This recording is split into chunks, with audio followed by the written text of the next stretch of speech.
This is the standard. This is Stretford. Welcome back to the wheel. Today is February 6th. Before we look at the data, before we analyze the functional geometry of a football pitch, we look at the floor, not the one we are standing on, but the one that was laid in 1958. Everything we discuss in this bunker is the mutations, the tactical ROI, the relentless pursuit of systemic perfection. It isn't just an intellectual exercise. It's an obligation.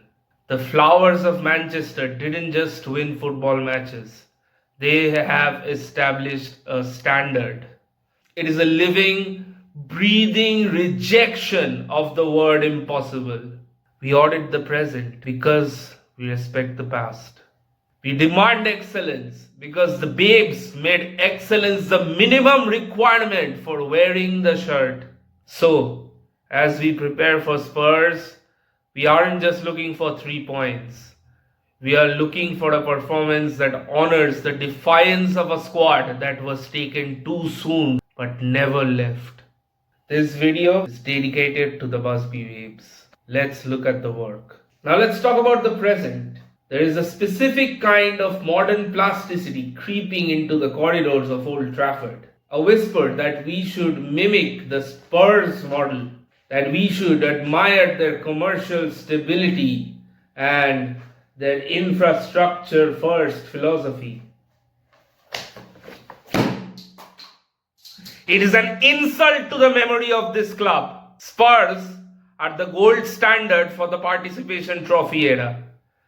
They built the most expensive stadium in Europe to house a 14th place soul. They're a club that sacks winners to higher processes. A club that prioritizes a sparkling balance sheet over the visceral, uncompromising demand for silverware. They have optimized for good enough. And they have been rewarded with exactly that. 14th place and a trophy cabinet that's mostly used for storage. To suggest that Manchester United, a club forged in the fires of 1958, a club defined by its refusal to stay down, should look at North London and say, yes, that looks like a sustainable project, is a logic deficit so profound it borders on insanity. We don't honor our history by being efficient. We don't honor the Busby babes. We don't honor the fallen by becoming a stable commercial entity that's happy to finish 6th as long as we get the European money. We honor them by being exceptional.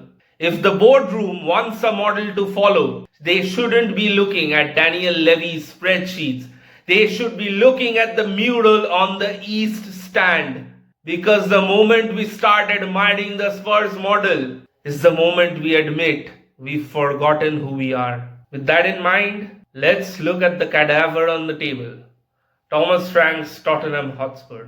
Frank is a fine technician, a stabilizer. He was brought in to bring order to the chaos Daniel Levy himself created when he traded a winner for a project. But tomorrow, Frank is bringing a paper shield to a railgun fight. He is attempting to stabilize a system that is currently bleeding out in 14th place. Spurs are arriving with an injury list that looks like a casualty report from a lost war. 11 players down. 11 players down. Let that sink in. A depleted midfield. And yet, Frank's process demands they maintain that suicidal high line. A defensive structure built on a bravery that their current personnel simply cannot afford. It's a logic ROI in the negatives. They are going to try to sit in a compact mid-block to stop the 3-5 filter from stretching them. But as we've already established, the filter is just the setup for the Riot. By the 70th minute, their hamstrings will be screaming and their decision-making will hit systemic entropy. Benjamin Sesko and Brian Mbeumo aren't just strikers in the front two. They are pathogens. Mbeumo knows Thomas Frank's defensive triggers better than Frank knows them himself. He will occupy the half spaces, drag their exhausted centre-backs out of position, and leave Šeško 1v1 with 40 yards of green grass to exploit.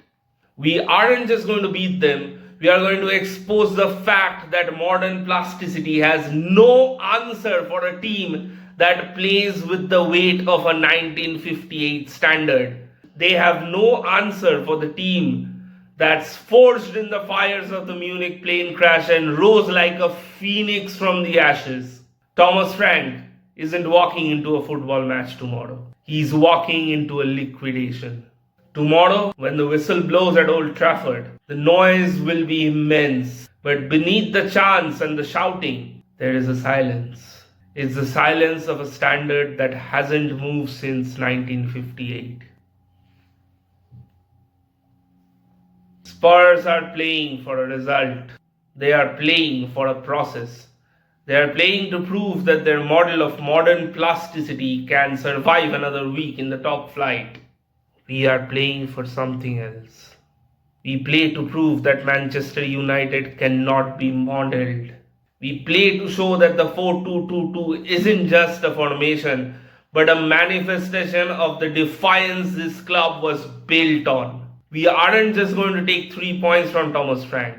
We are going to remind everyone, from the boardroom to the touchline, that settling for good enough is a betrayal of the names on that mural you will see behind me and on the credit screen as they slowly fade out. The autopsy is complete. The logic is absolute. Tomorrow, we don't just win, we uphold the standard.